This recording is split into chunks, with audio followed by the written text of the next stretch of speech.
Ni ibyishimo kukugira muri iki kiganiro. Mbere yuko twinjira mu kiganiro nyirizina, wabanza ukatubwira muri make impamvu nyirizina yatumye ujya muri uyu mwuga by'umwihariko. Could you tell us a little bit about what inspired you to pursue a career in IT specifically? Well, it's a long time ago, but I've always been solution driven.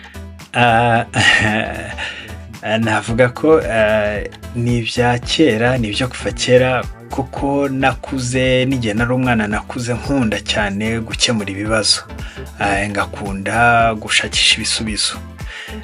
Ubwo nasozaga rero amashuri yanjye yisumbuye, nagize amahirwe akomeye yo gutsinda kujya muri kaminuza ya tekinoloji. I'm Belinda Omuliza. As we wrap up Cybersecurity Awareness Month, mu gihe dusoza ukwezi k'umutekano w'ikoranabuhanga, turi bukiranya ko ikoranabuhanga atari uguhindura gusa urwego rw'ubukungu, ahubwo ikoranabuhanga ni uguteza imbere udushya, kongera umutekano mu ikoranabuhanga no gutekereza bundi bushya ejo hazaza h'amabanki. strengthening security and redefining the future of banking. Welcome to the NBR podcast. I'm Belinda Omuliza, and today I'm pleased to be joined by BERTRAND NDENGEYINGOMA, Chief Technology. Ikaze cyane ku kiganiro cyacu NBR podcast. Nitwa Belinda Omuliza. Uyu munsi mfite ibyishimo byinshi byo kuba ndi kumwe na BERTRAND NDENGEYINGOMA, umuyobozi mukuru ushinzwe ikoranabuhanga na innovation muri Banki Nkuru y'u Rwanda.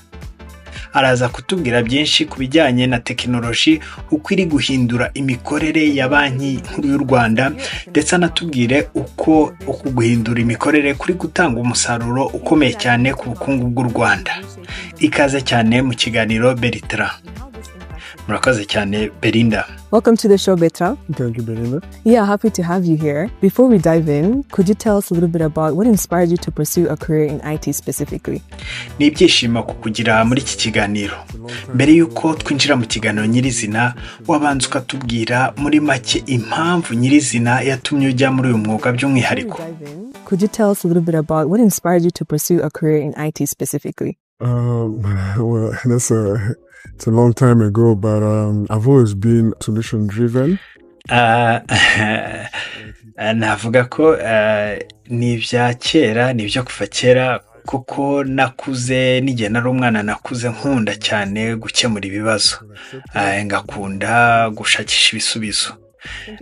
Ubwo nasozaga rero amashuri yanjye yisumbuye, nagize amahirwe akomeye yo gutsinda kujya muri kaminuza ya tekinoloji. Narakiriwe mpita njyamo, kuva icyo gihe rero sinigeze nsubira inyuma. Urakoze cyane kudusangiza kuri amateka yawe y'urugendo rwo kuza muri Banki Nkuru y'u Rwanda. Uri mu ishami rishinzwe ICT. Hari abantu benshi babyumvise bwa mbere bashobora kuba batazi neza zimwe mu nshingano n'imikorere y'iri shami. Wazitunyuriramo muri make? Ahari mbere yuko mvuga ibyo dukora mu ishami rishinzwe ICT na tekinoloji muri Banki Nkuru y'u Rwanda, reka mbanze mvuge ku ntego nyamukuru za Banki Nkuru y'u Rwanda.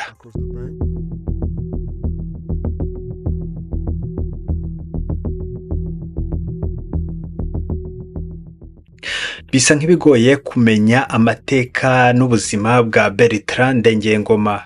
BERTRAND NDENGEYINGOMA uyu ni muntu ki?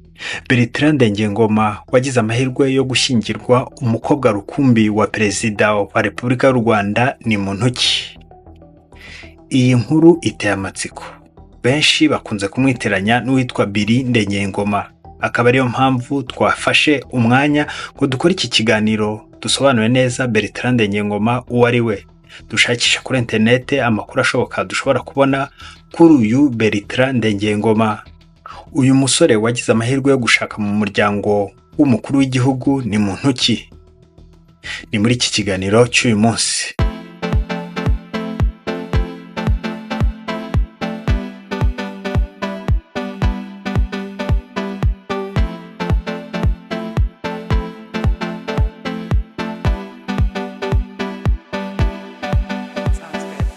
Let's kick it off. You talked about fintech for economic growth. Maybe we can start with you, Bertrand. That's okay, given your... Birasobanutse. Reka twanze iki kiganiro. Wavuze ku ikoranabuhanga ryifashishwa mu mabanki rizwi nka fintech hagamijwe iterambere ry'ubukungu. wenda twatangirana namwe Bertrand niba nta kibazo mugahera ku ijambo ry'ikaze.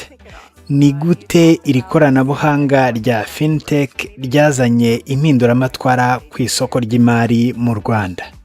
How has fintech impacted the Rwandan financial market?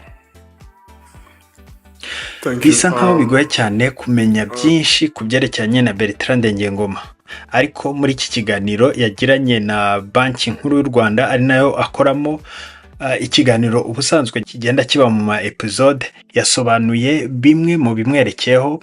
Avuga ko kuva kera yari umuntu ukunda technology kandi agakunda gushakisha ibisubizo, aho kuva akiri umwana yabikunze, ndetse anavuga ko yize muri kaminuza ya technology nubwo atasobanuye neza iyo ariyo.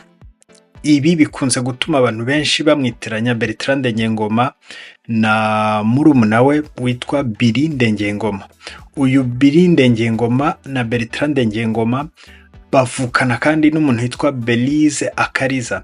Belize Akariza we yamenyekanye cyane muri RDB, aho yari Chief Tourist Officer. Ugiye ku rubuga rwa RDB ubona ko Belize Akariza yasimbuwe n'umuntu witwa Irene Murerwa, kuko ubu ni we Chief Tourism Officer.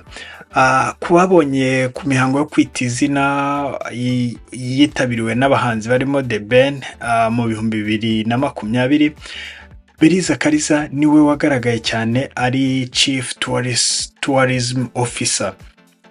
Akaba rero uyu Belize avukana n'aba ba Ndengeyingoma bombi. Amakuru tubona kuri internet avuga ko babaye mu Burundi cyane, ndetse tukaba tuzi ko n'umufasha wa nyakubahwa Perezida Paul Kagame ari we Jeannette Kagame nawe yakuriye cyane mu gihugu cy'u Burundi.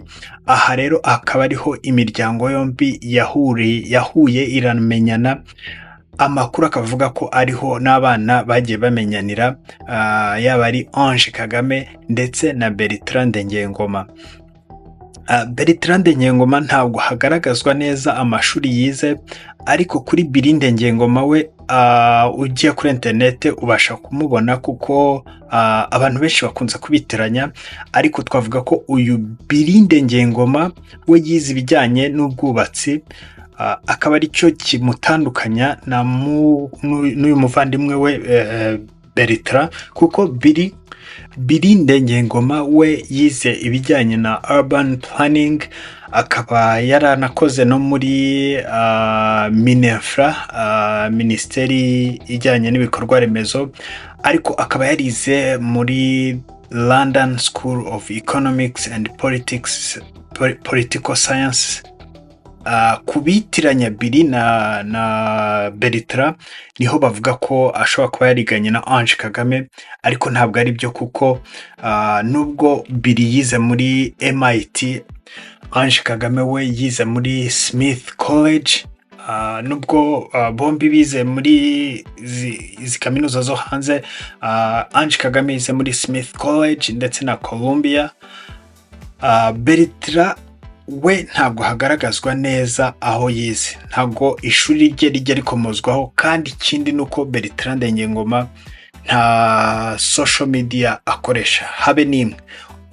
Ugerageje kumushakisha haba kuri Twitter, haba kuri Facebook, haba kuri Instagram, haba kuri Facebook, izi social media zose nta nimwe agaragaraho, mu gihe abandi bo ba Ange Kagame, abana ba Kagame hafi ya bose bakoresha izi social media, yaba Ivan, yaba Ian, bose bakoresha izi social media. Ariko Bertrand we ntabwo agaragara kuri izi mbuga nkoranyambaga. Ku bijyanye na Bertrand ndetse na Ange Kagame, tuzi ko bamaze kubyara abana babiri. Imfura yabo, imfura ya Ange Kagame ndetse na Bertrand Ndengeyingoma, yavutse ku itariki ya 19 Nyakanga 2020, ikaba yitwa Anaya Abe Ndengeyingoma, ubu ikaba ifite imyaka 5. Umwana w'ubuheta bwabo ari we wa kabiri, akaba yitwa Amalia Agwize Ndengeyingoma, we akaba yaravutse ku itariki ya 19 Nyakanga 2022, ubu akaba afite imyaka 3. Ku bijyanye n'ubuzima bwa Bertrand Ndengeyingoma ntabwo hazwi byinshi, ariko ku bizwi ni uko ari umuntu ukunda ikoranabuhanga cyane, kandi akaba nk'uko twabivuze ubu ari umuyobozi mukuru ushinzwe ikoranabuhanga na innovation muri Banki Nkuru y'u Rwanda BNR. Ikindi ni uko uyu mwanya w'ubuyobozi afite uri mu myanya ikomeye cyane mu guhanga udushya no kurwanya ibitero by'abantu biba bakoresheje tekinoloji. Akaba rero ari umwe mu bayobozi babishinzwe cyane. Afite ubunararibonye muri uyu mwuga w'ikoranabuhanga, amaranye imyaka igera kuri 15 amaze akora umwuga w'ikoranabuhanga, aho yakoze mu nzego zinyuranye zirimo ubuvuzi, ubwishingizi ndetse n'itumanaho. Afite kandi master's degree, ntabwo bikunze kuvugwa, ariko ababizi neza, ushakisha kuri internet ku manama yagiye yitabira, usanga bavuga ko afite impamyabumenyi y'amashuri makuru. Ni ukuvuga ngo afite master's degree mu ikoranabuhanga. Naho mu bindi bimushimisha, urebye ibintu wenda abana ba Kagame bakunze gupostinga, hagaragara ko akunda siporo, yaba ari gukora workout, kujya muri gym, ariko akunda siporo zitandukanye, ndetse no gutembera. Akunze kugaragara atembera ari kumwe n'umuryango mu bikorwa byinshi bigaragaramo umukuru w'igihugu, akunze kubyitabira. Ibyo ni ibyerekeye Bertrand Ndengeyingoma. Muri iki kiganiro yasobanuye byinshi ku bijyanye n'ibitero bikorwa hakoreshejwe ikoranabuhanga, ariko anavuga ko mu mashuri yisumbuye yakundaga ikoranabuhanga, kandi ko yagize amahirwe yo kwiga muri kaminuza yigisha ibijyanye na tekinoloji. Ni amakuru make dufite, ariko tuzakomeza kubashakishiriza amakuru menshi yerekeranye na Bertrand Ndengeyingoma. Ntabwo wavuga ku muryango wa Bertrand Ndengeyingoma ngo uvuge ku mugore we Ange Kagame ngo wibagirwe kuvuga wenda kuri uyu Biri Ndengeyingoma. Biri Ndengeyingoma ni umuvandimwe wa Bertrand Ndengeyingoma. Uyu Biri niwe wize muri MIT. MIT akaba ari imwe muri kaminuza zikomeye cyane muri Amerika, ariko we yize ibijyanye n'ubwubatsi, ibijyanye n'imiturire, infrastructure, urban.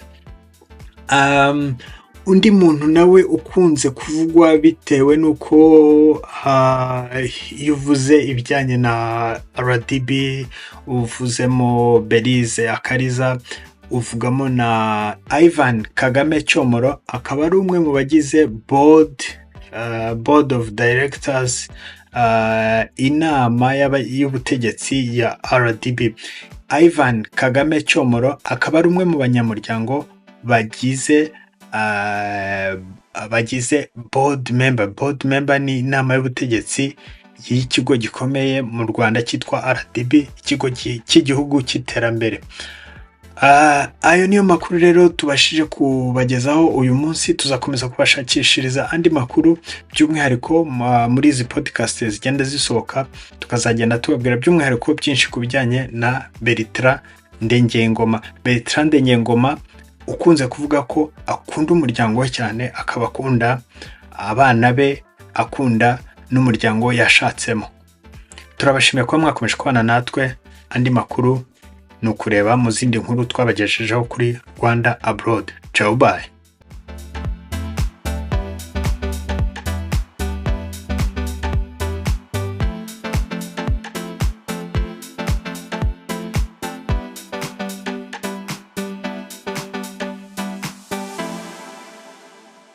Makuru, noheri nziza. Amakuru. Amazing.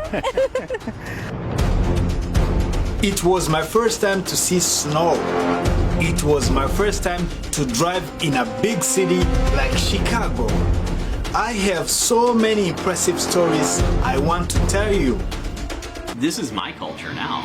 Pretty different looking. Portland is on the south side of the city. Every day, I see so many impressive stories around America. Hi, I'm Jennifer. I'm the on-site manager at the... Hey, I'm Rachel. My name is Richard Irakoze. I was born and raised in Africa. My job is driving. When I drive, I see so many impressive stories different to what I was used to see. Of course, I want to tell you these stories in my own words, in my own experience, in my own way of telling stories.